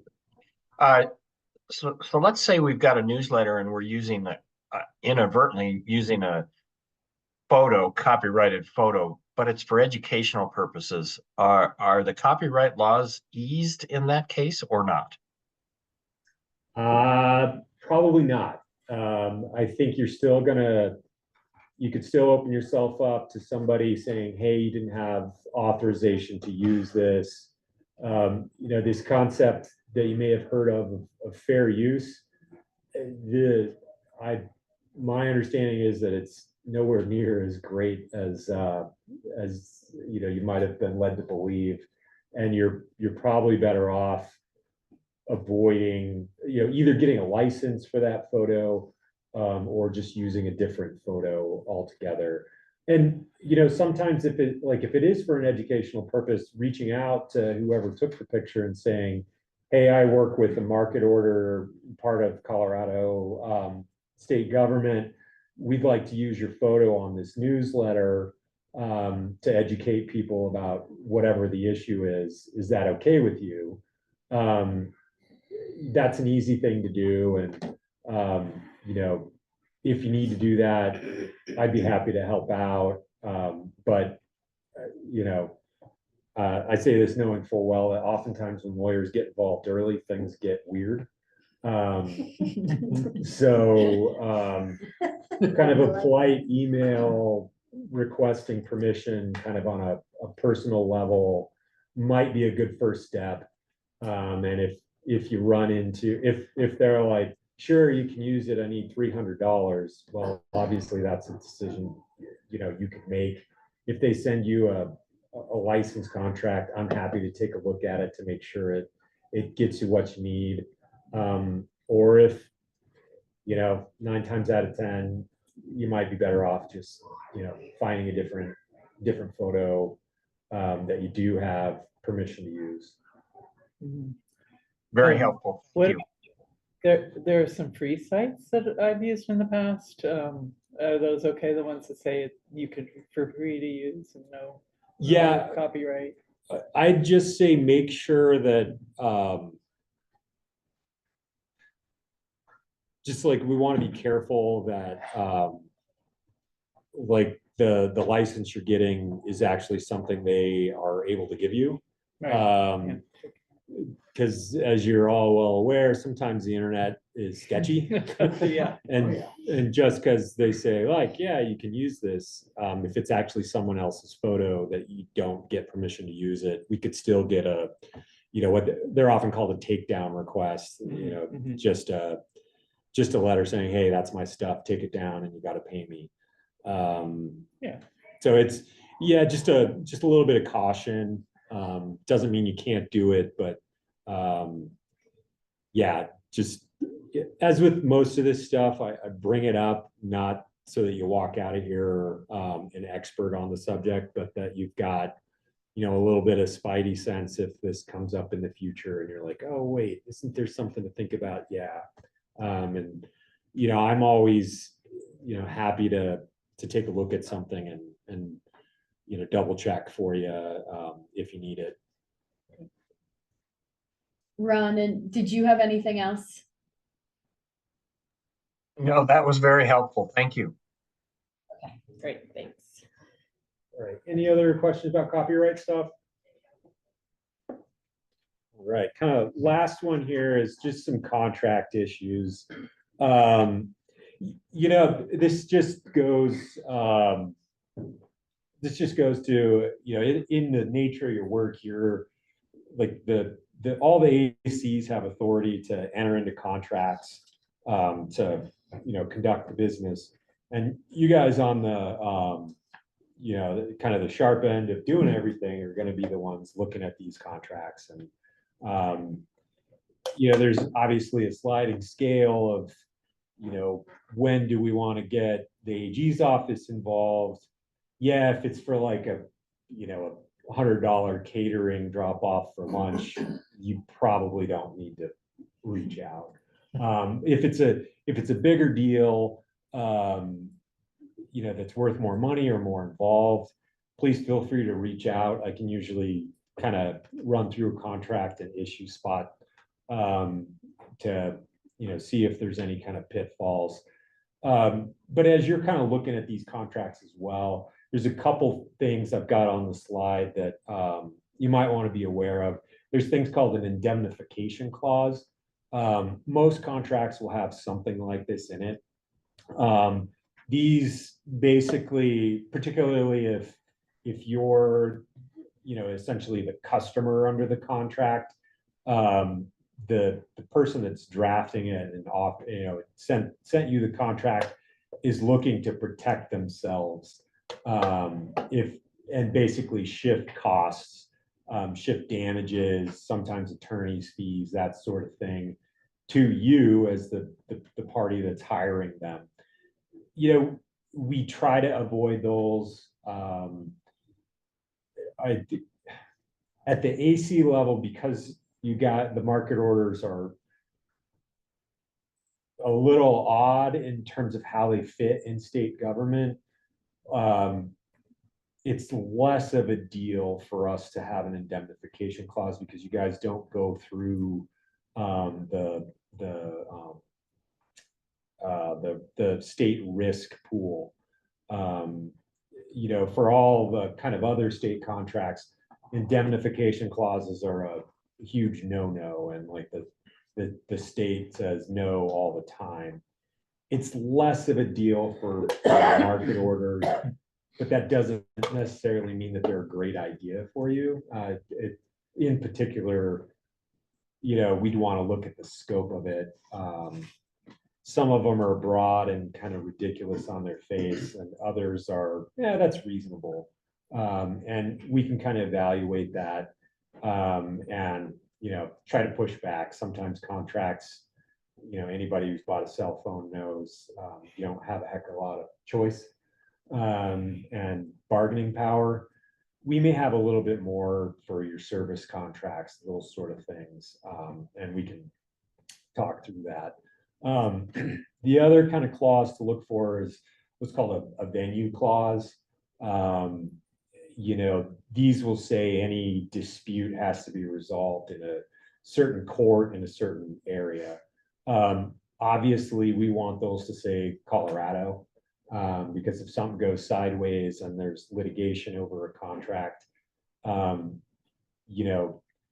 there are folks in the AG's office who are licensed all over the US, but it's kind of hodgepodge, right? And like, we don't want to be relying on kind of the lottery of, do we have somebody in the office who, you know, if the contract picks Western District, you know, Northern District of Mississippi for whatever reason, as where the litigation has to happen, that's just a lot of extra annoyance. We can push back and say, no, we need it to say Colorado. But it, you know, just something to be aware of if you see it. If it doesn't say Colorado, maybe that raises a flag for you. Mediation clauses, these are really standard contract terms. They're not the end of the world. Like, it's not necessarily a bad thing, but one of the reasons that like companies like these so much is that it shifts the cost and requires you, before you can sue for breach of contract or whatever, that you have to go to a mediator. Well, mediators aren't free. Sometimes they're really expensive. And these contracts, these mediation clauses almost always, you know, if they don't say the parties will share costs, they'll say whoever's bringing the suit has to pay the mediator. And so that's definitely something to be aware of, to think about. And, you know, again, it's not a deal breaker, but it's something that we could possibly push back on if it seemed like onerous. The other thing that I wanted to bring up is, you know, if you've got somebody that wants to include a provision in a contract that shifts liability to either you as a market order employee individually or the AC members, that should be a red flag. The statute gives the board members and the employees individual immunity for things you do for the market order, you know, except for, you know, your own individual crimes or dishonesty. So don't do crimes or commit fraud, and you're protected for the work you do for your market order, and so are your board members. So yeah, just those are some things to think about. And you know, as I said, if you got any doubt about a contract, feel free to reach out, and you know, we can take a look at it and help steer you through it. And you know, sometimes we can get better terms that are more aligned with you know, what your market order is going to want to accept as risk. And sometimes we won't, and we'll just have a discussion about, hey, here's the upsides, here's the downsides, this is something you want to do. And that answer may be yes, and it might be no. But you know, don't hesitate to reach out, and we can have those discussions. So any questions about contract stuff or any of that? Basically, that last bullet point says directors and officers' insurance policies are not necessary for the AC. You probably don't need it for the AC. Yeah. You know, if you've had one forever and that's sort of what everybody's comfortable with, okay, you know, maybe that's fine. But you know, the statutory exemption is pretty strong. You know, I think the only question I think we'd want to be careful of is if you're doing business with somebody out of state, and we'd be looking at an out of state court interpreting Colorado law. You know, we want to have the hometown advantage on something like that. We want a Colorado judge, Colorado court interpreting our statute, especially on something like that. But yeah, it's a pretty big protection for you guys and your board members. And Patrice, do you mind if you come off mute and maybe articulate the question that you had for me? I actually am not sure if the contract that you're talking about was connected to CDA or if it was just the first handlers and the conservation districts or if it was CDA conservation services. You know, I really don't know. Like I said, I was out of the loop and I wondered if that contract needed to be reviewed by your legal team. And it was the first handlers for the sweet corn. It was or for corn- the research project for the sweet corn to figure out ways to ensure that the bugs weren't coming back and the spraying and all of the attendant work with the planting and the harvest. Yeah, that's actually a really good question, Patrice, because that wasn't on my radar that we would have to review that.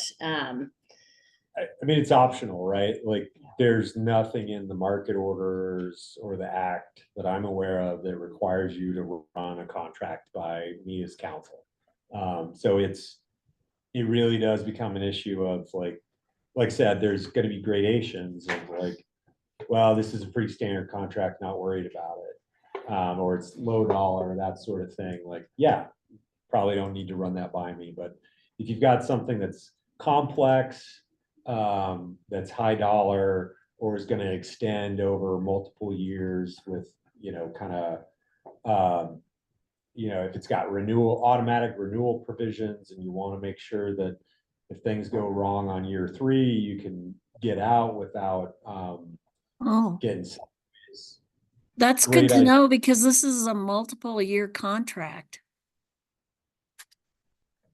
Yeah, it might not be the end of the world. I mean, once it's signed, I mean, like I'm always happy to take a look at it, but once it's signed, it can't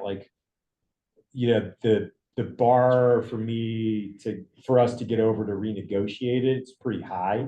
But if you've got questions on it, like I'm happy to kind of look through it and give you some advice on, particularly because like most professions, I think the legal profession in particular has got a whole lot of jargon that is intentionally opaque and doesn't make a lot of sense. And so I'm happy to kind of help you understand what some of that stuff means. Well, then I appreciate that. And I'll talk to Amanda offline later and maybe we can talk about how we're going to handle the next couple of years portion of that contract. Sure. Okay. Yeah, thanks. Yeah, thank you for that question and bringing it up. Okay, any other questions about contracts? Yeah. But just not about contracts, but anything new on that Kroger Albertsons case in district court? Like I heard it was supposed to be over with maybe next week. But. Yeah, I haven't heard anything other than I know there's still litigation. And for the benefit of everybody online who may not know, Peter's asking about the antitrust litigation that the AG's office has going against Kroger and Albertsons about their merger. And that's in Denver District Court. And I think they're they must be getting close to the end of the trial. 24th, maybe the last. Yeah. So I haven't really seen any. Is that just in front of a judge or is yeah.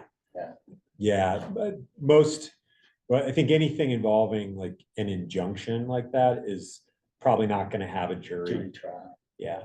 It'll just go before the judge. So I don't remember which judge they have, so I don't know how quick he's going to.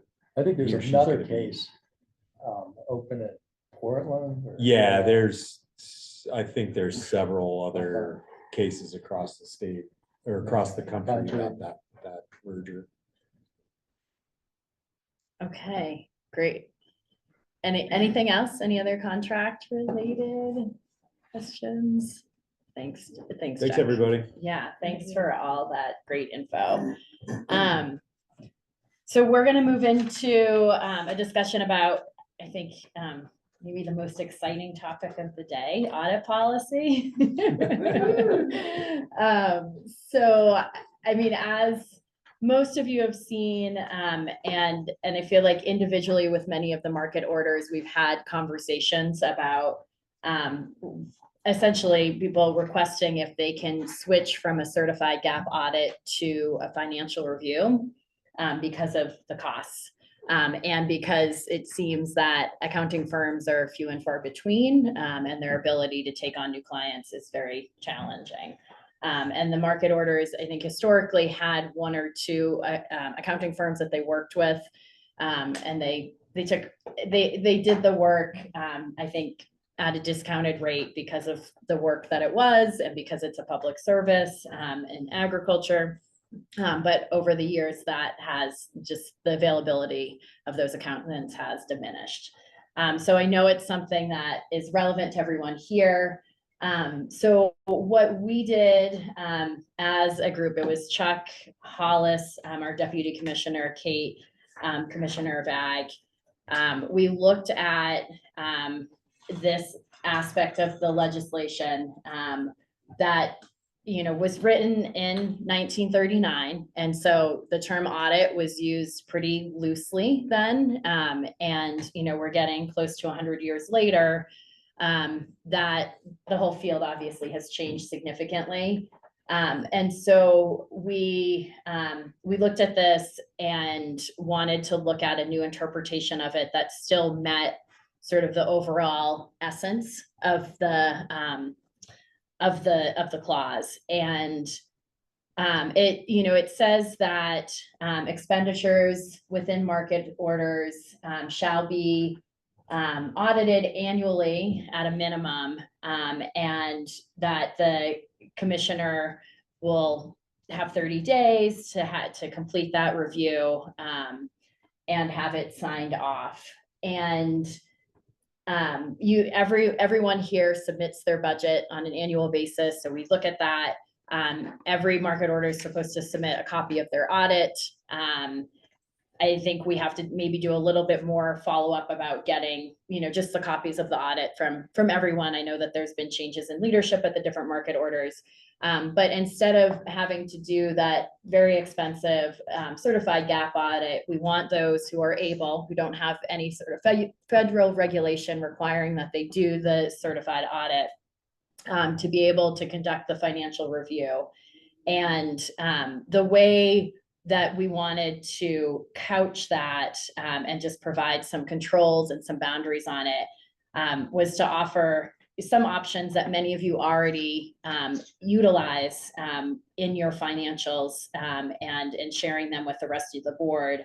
But essentially, there being, and this is, I'm just scrolling down to the list of some of the options. So if a financial review is chosen by a particular market order, the request is that you submit a short memo along with your annual proposed budget for the coming year, stating just what controls you have in place. At first, stating that you're going to do a review instead of an audit, and then stating what controls you have in place. You don't have to go ahead and change any controls right now, just spelling those out so that myself and Chuck and the commissioner can review them just as a point of control. And mostly it will be me. They'll be coming to me. And if I have questions, I will run it by Chuck and Kate. But we knew that one would be hopefully a good development for most of the market orders, but also probably raises some questions just about, should I be doing this? Should I not? And so right now is that opportunity if anyone has questions. I know like wheat and I think potato both have to do, they have to follow the federal regulations in your audit. No, you don't think so? Okay. We had toyed around with the idea of having, if a budget was over a certain dollar amount, that an audit, a gap audit would be required, but we decided to leave that up to each market order to what serves their needs the best. And so, yeah, I can leave it there. I sent you all a copy of this memo. I didn't send you the one that Kate had signed, but it's the same copy, so I'll make sure that you have the one that's signed by Kate. But questions just about that process and what that might look like in reality, and yeah, anything we can clear up. I will say that we've already had a question about, you know, our market order has secondary sign off for checks over 5,000. You know, we had listed 2,000 as a general starting off point. I'm not going to require if 5,000 is your policy, that's fine. If there's something in the years, you know, in the coming years that makes us question that, makes me question that, then I will come back to you. But you know, for the most part, I think most of you have really good internal controls within your organizations. Do you need us to tell you what, because we do have one signature versus two on checks at 3,500. Do you have to know that, or within the range, or if you can just outline those differences, you know, just bullet point of basically what your process is, right? And what internal controls you have. And then what I'm assuming is that each year you're just going to be copying that. You're just reattaching the same thing unless your board has decided that you want to change something. Yeah. So this first year. That's the thing we're up against. Is our board has already decided and given us permission over a year ago to do something. And it's not that number, but yeah, and so utilize like whatever the board has decided. If you just have that written up in the memo, like this year will be the probably most labor intensive if it hasn't been written up, if you don't have that document, but hopefully, you know, it takes less than an hour, you send it over, and then that will go into we have an internal drive where we save all the communications and documents related to each market order. It will be filed in there, and the next year, you know, when you submit your budget, just say we're keeping the same standards, you know, same controls as we did the previous year. And if not, you know, outline the changes that have occurred. Does that make sense? Sounds Yeah, good. okay. So we're in the midst of audit right now. Yeah. So will that document need to be submitted with next year's budget then? Or do you want us to go back and make it retroactive to the 2024-25 budget? So I can do that in a heartbeat. I think that would be, so what's interesting is all the market orders have a different schedule for when they submit their budgets, and several have submitted already. It would be great if you could do that, if you could go ahead and do that, and I'll attach it with the 24-25 budget.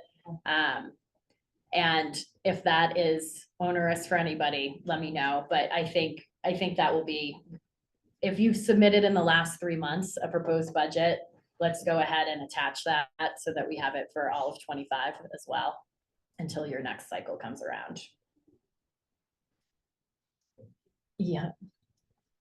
Do you have a question, Well, Brad? I just have a comment.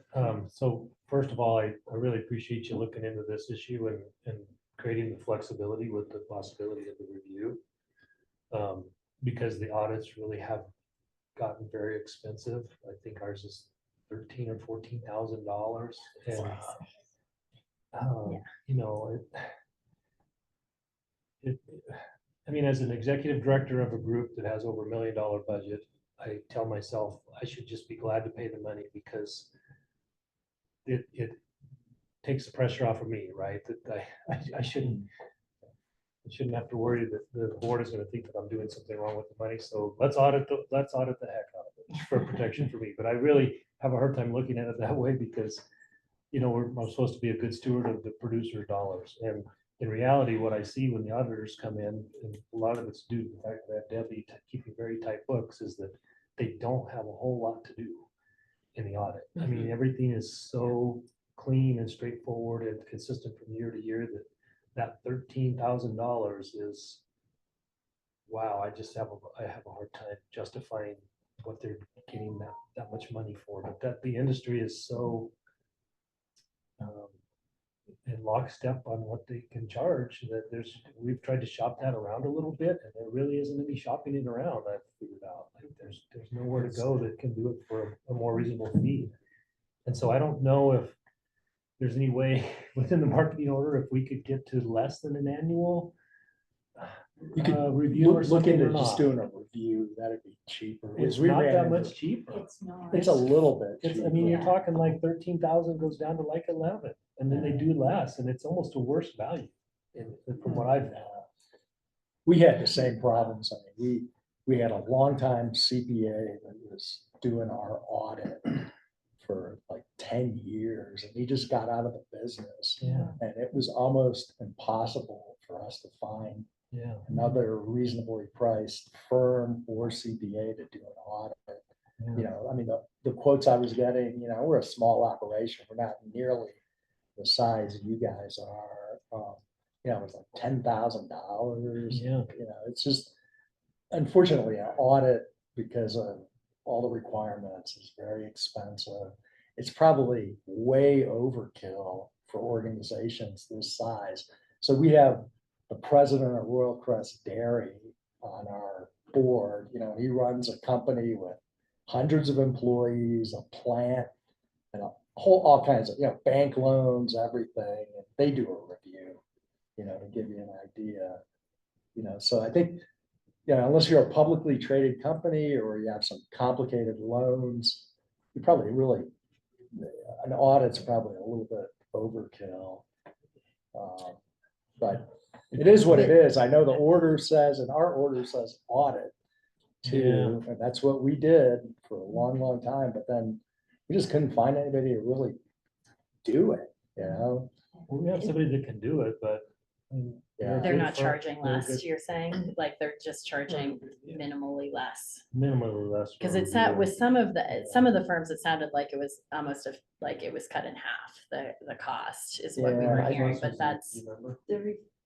At the time that I had it quoted and we were able to do the reviews, we had gotten permission, the review was 8,000, and for that same year, the audit would have been 12.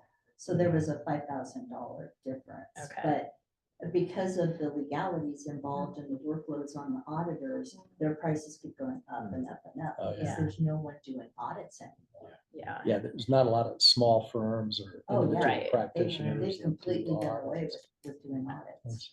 Yeah, and that was the feedback that we had gotten, but you're suggesting like less than annual, which that would be a whole I nother know. thing See, the to CPA firm's uncover. not gonna wanna do that. Oh, but I Yeah. bet they would. They would take the money. No, because, you know, I bet they would take the money. they may take some, but, you know, they're gonna say, well, we still need to look at the prior years. Yeah, Uh, they yeah. charge you for. They're gonna charge you prior for years 2 because you can't years skip a and year. 1 year, you know, that's. Well, and we run They know into, they have us over the barrel with the annual requirement.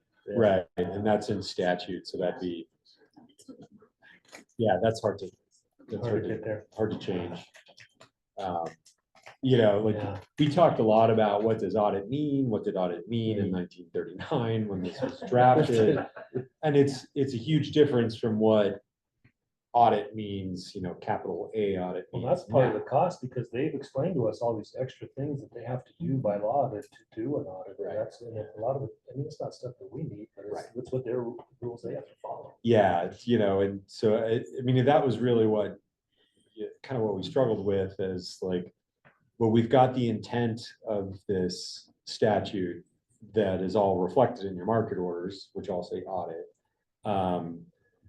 Because it's you know, it's mirroring the language of the statute, which says audit, but, you know, I guarantee you that an audit in 1939 is different, really, really different than what a CPA is doing now. I mean, you know, state government, we have this concept of audits. We have a state auditor, but that auditor isn't auditing programs under the, you know, the generally accepted accounting principles, right? They're doing other, audit with a little. Compliance.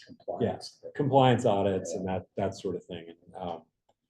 And it's, we know it's tough, and that, you know, the way the accounting industry is, that it, you know, because all the I think if I remember correctly, all the marketing orders require an audit, little a, conducted by a competent accountant.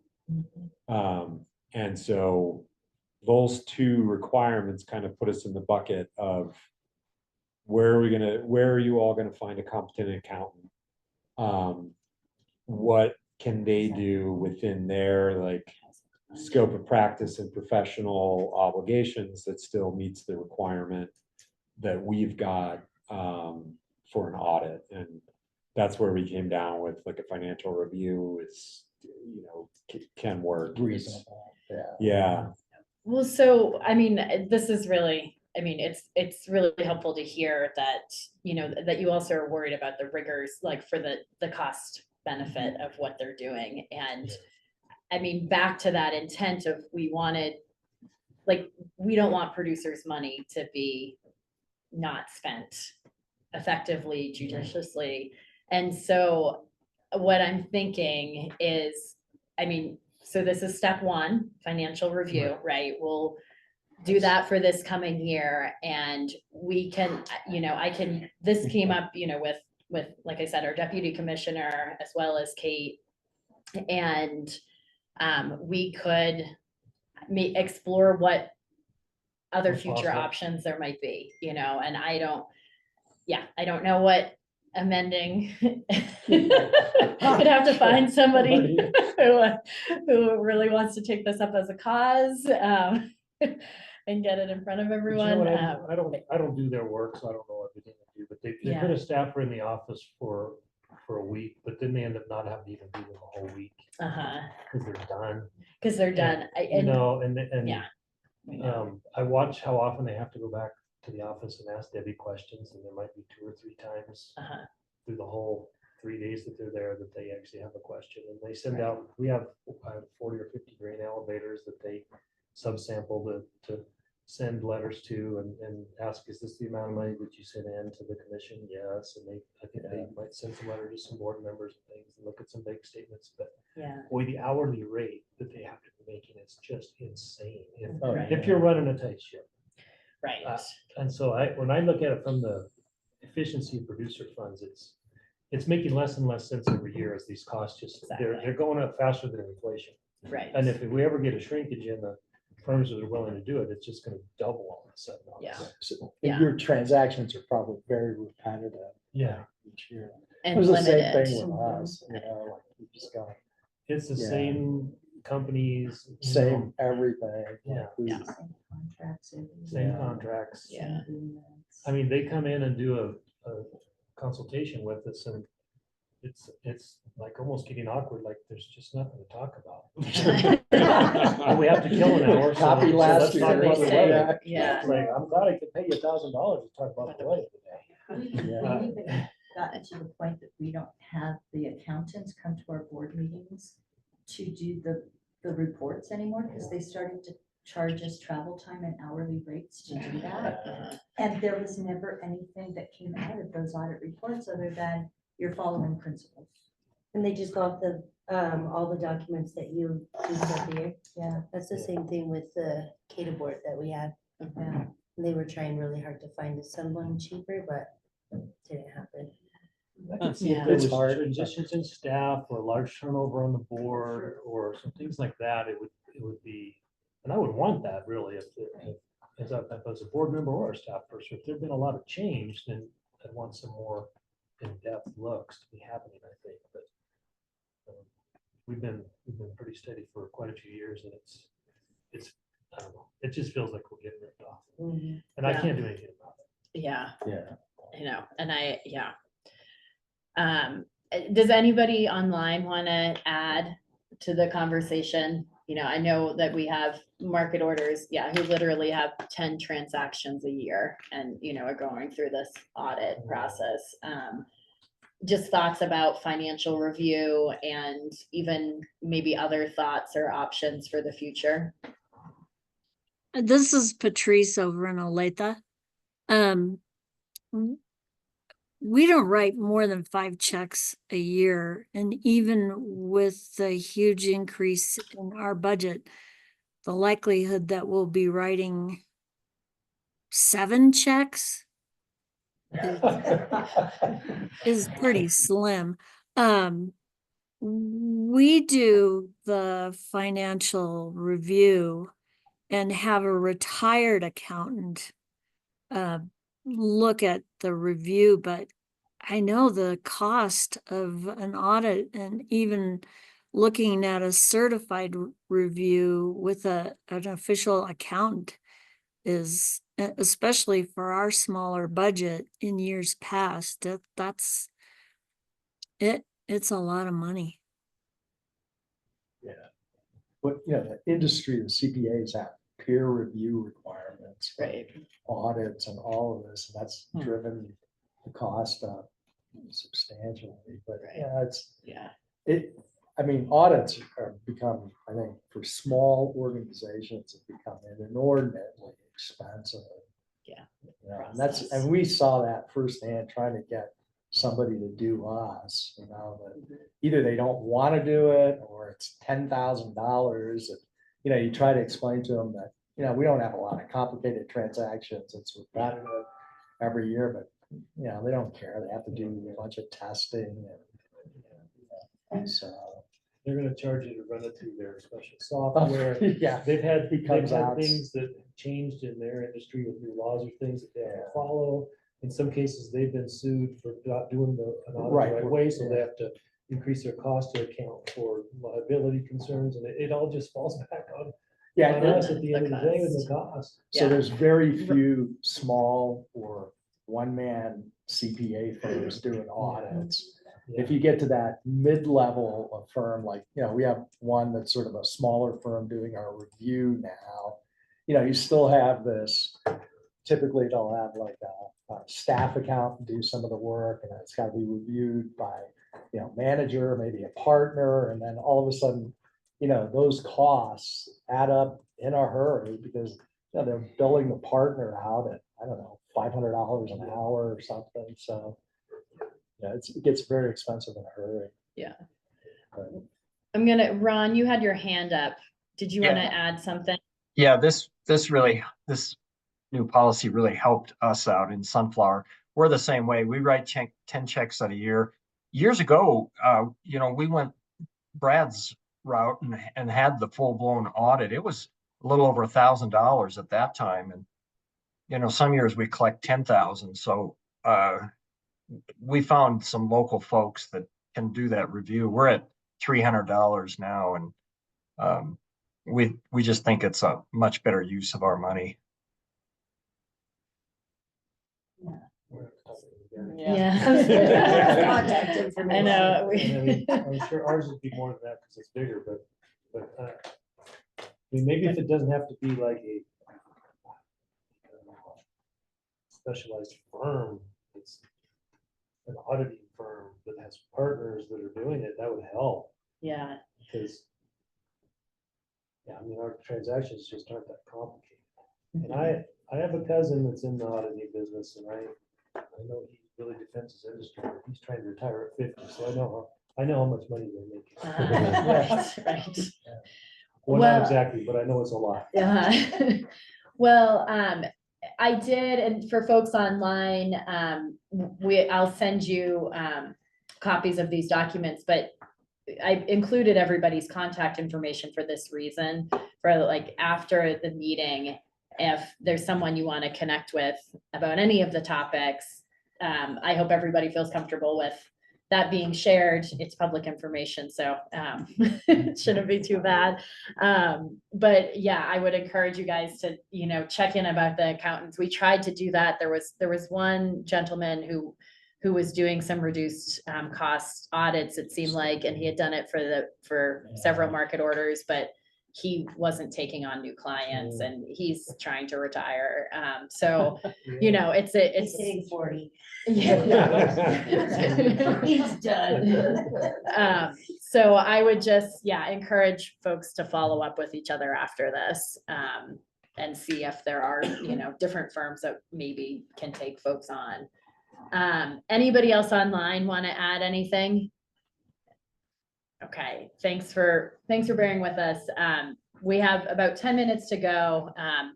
And I wanted to have a little bit of time to share, talk about district and director structures, but that might be something depending on how many are affected by that significantly, and we want to talk about that. We might have to do that another time. We could maybe do it offline.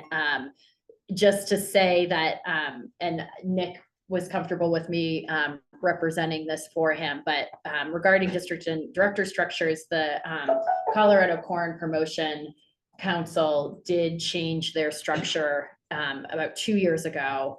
It went into effect in September of 22, and they I think previously had, I believe it was 20 different districts, and then representatives and alternates for each of those districts. And they, wanted to undergo a strategic planning process, and that aspect about how they were structured in their districts came up, and to see if there was a way that they could consolidate and streamline the communications and representation and conducting meetings and getting everyone there. And so what they did was they did outreach with the producers in their group. They did other stakeholder outreach. They went through their strategic planning process and wrote out, basically drafted several different scenarios of how they could alter their districts. And then they had their board vote on those options. They presented that back to the commissioner. And Commissioner Kate at the time asked for another round of outreach and engagement so that it was clear that there had been enough public feedback about it. They said they didn't get that much feedback, and that they went ahead with their new structure, which is 3 districts and no alternates.